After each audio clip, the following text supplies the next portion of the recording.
Hello, good day, sir. I am Winson from BSCS F3 under Sir J. Serato. So today I will be explaining about my board array lesson activity 3, which is consists of entries that has score, name, and country, and also already have implementation of different functions such as add, remove, and for the other ones such as the country wins, the ex exemplary, and the double average was not implemented here. So I'll be going to explain these functions and also about the add and remove function. There are some modifications that have been asked here, so I will also be going to explain what's happening here. So the first thing that I will be doing, okay, I just wanted to make sure that my mic is working. Okay, it's working. So the first thing that I will be doing is I will try to compare. All right. So once what have been asked here, if so, in the first code here, um, after the code have been added, it will return. It should be. This was supposed to be add here when it was. I still haven't modified the code, but now because I have modified the code, I have returned true whenever um, the implementation of this one will become successful.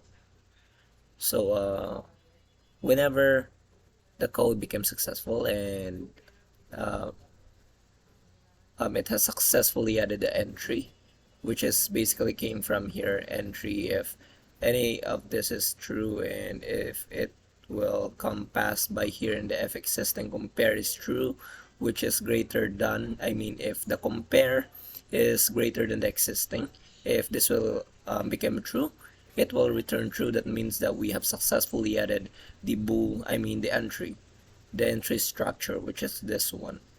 So in the remove function, what have also been asked here.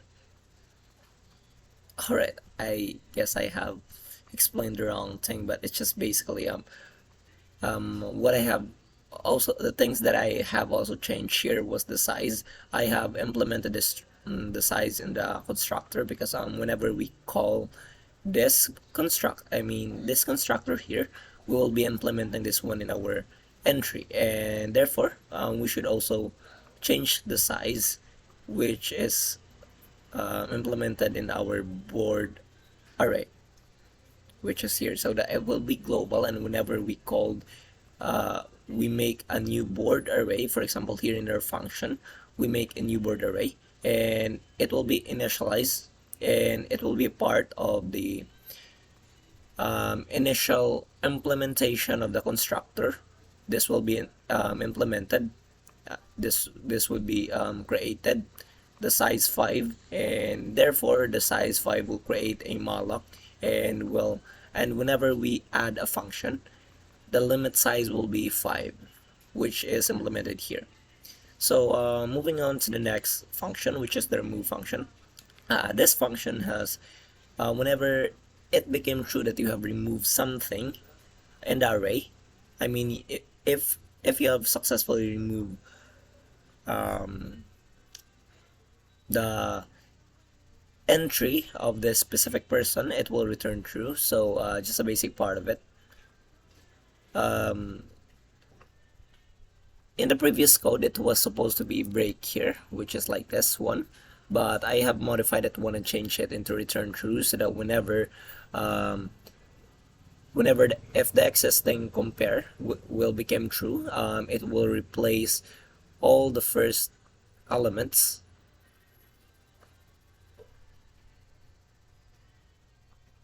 So this basically whenever there is a next array, the present array, it will move everything to the present, and everything to the not to the present, every present, every the array that will be in front of me will be replaced to me, and so I will be lost in the array of in the index of the array.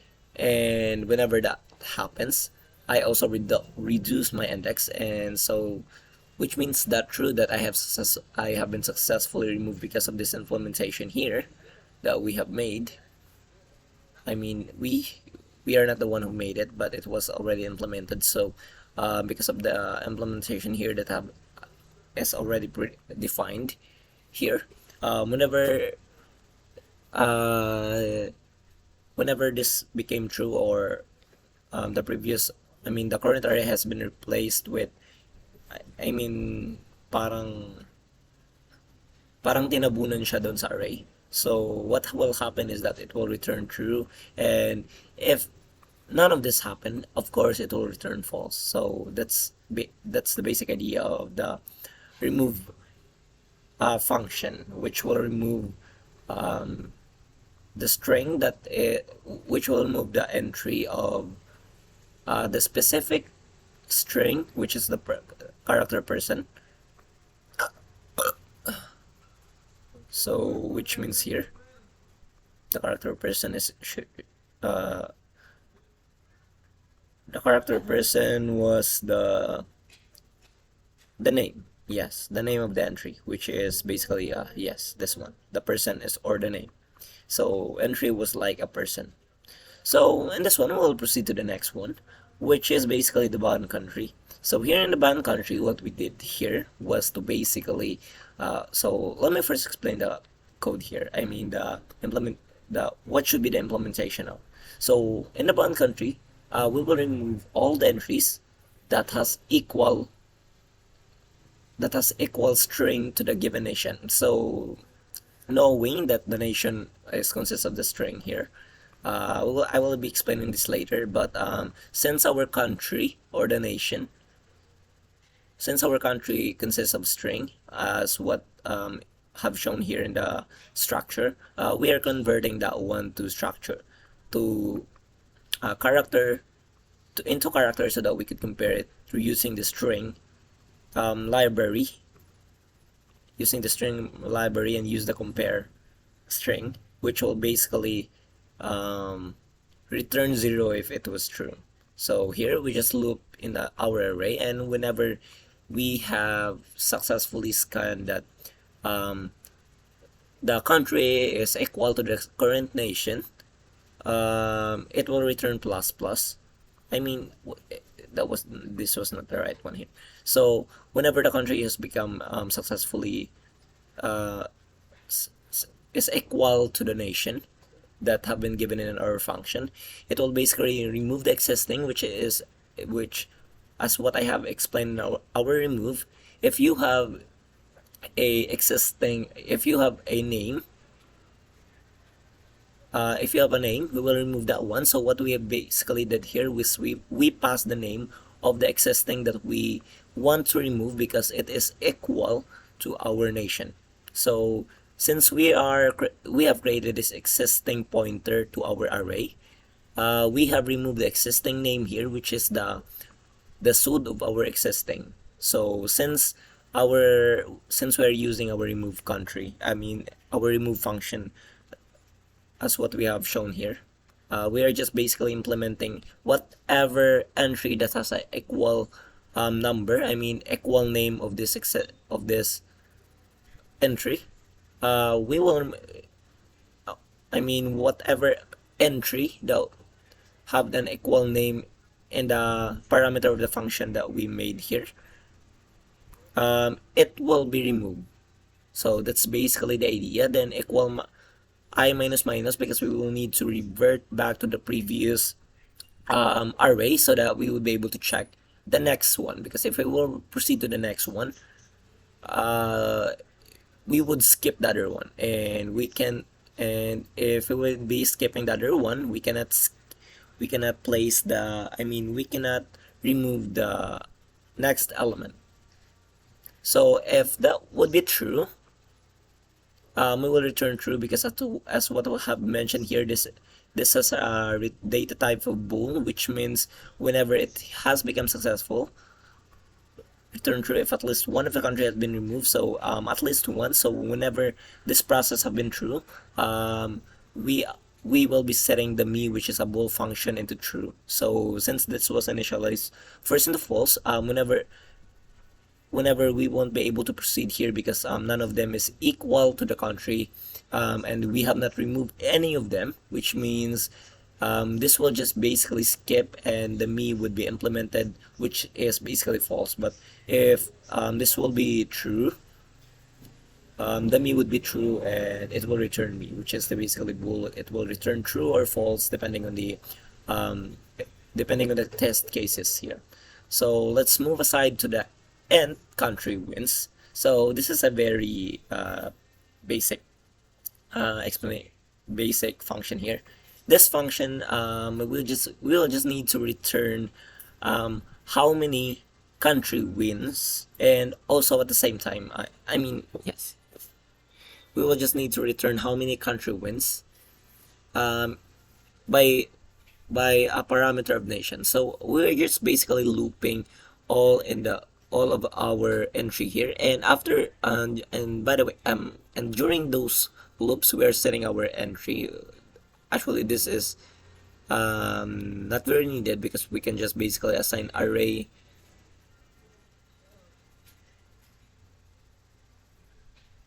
Okay, we can just basically assign array here,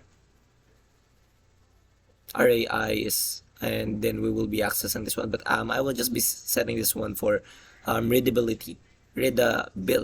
So we are setting our entry existing pointer to our array because array is already a pointer, and this is this kind of implementation which basically means array pointer.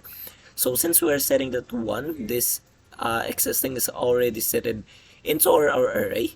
So whenever we proceed to the next index, I mean I++, if none of them is true here, so which basically means that if our nation is not equal to true here, if our nation is not equal to our country that is inside our entry, it will just skip that one. But if this will be true, we will be counting this one. So after all this loops here, it will just count whenever this became true. And yeah, whenever the nation and the existing entry country would be true, it will count. And so by that we will be returning the counter, which is whatever the result would be here. So in our experiment, okay, so in our exemplary function, we will just be in our experiment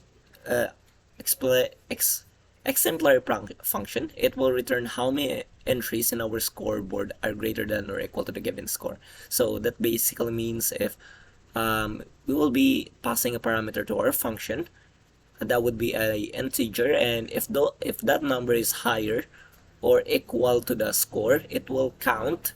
So here in our code, we just traverse in our array and count in and we loop in every index of our array, and in every index of that array we are checking if those existing score is greater than or equal to score, and if that is true, then we'll be adding plus plus. I mean, we will be counting this one and we'll be returning that in our function. So that's basically the main idea here. So proceeding to the next one, the noble average. This is a function that would return the average score of all our entries. So all our entry, which is all the person of a specific event. For example, we would be creating a new event here, and this would not be new, but this would be titled soccer or whatever it will be. In a basketball, then we will be calculating all the average score. So what we'll be doing here is, of course, we'll be setting a double sum because this is the value of our function. This is the data type of our function, so of course we will be returning also that one. I mean, we will be expecting to return that one, but since there is only a set precision of 2, it will just basically set not to the highest fractions, I mean decimal point, but it will just return to two decimal places. So in this one, we just loop to our array, and every time that we loop to our array, of course, we're also setting or all our entry whenever we loop that one to the next one. I mean so which basically mean every time we loop, our existing will become entry. Our existing will move to the next index, and so by that, we are setting our sum, which is basically sum plus sum. This method here, I mean this okay, this initialization here is equal to sum plus existing score, so which basically means every time we traverse to the next one, we are adding the the sum of the previous one to the we our previous one to the current one. So after that one, we just the sum would be the total of all the score, and we are just dividing that the one by our index, because our index is the size of our array. So that's it. I think that I have already explained the code here. That would be my explanation.